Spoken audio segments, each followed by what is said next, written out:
It's up to them whether or not to comply or not. But again, this is the order of the impeachment court, and any lawyer worth his salt and any litigant for that matter should comply first before you complain.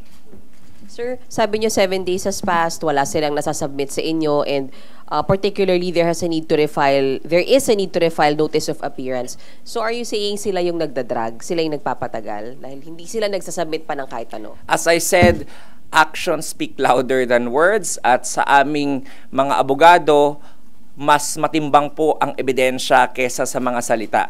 So tingnan na lamang po natin ng ebidensya. Ano po ba ang kanilang mga na-file na?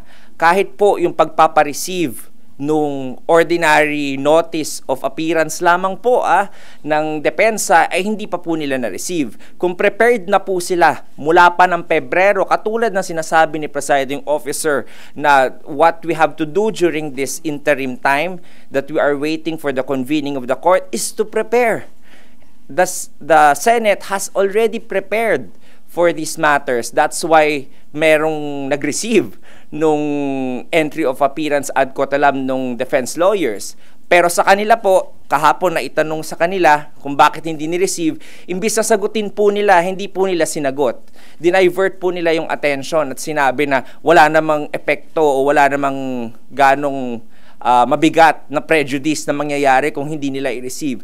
Kung ready po, dapat na i-receive. Dapat may opisina na itinalaga para mag-receive po.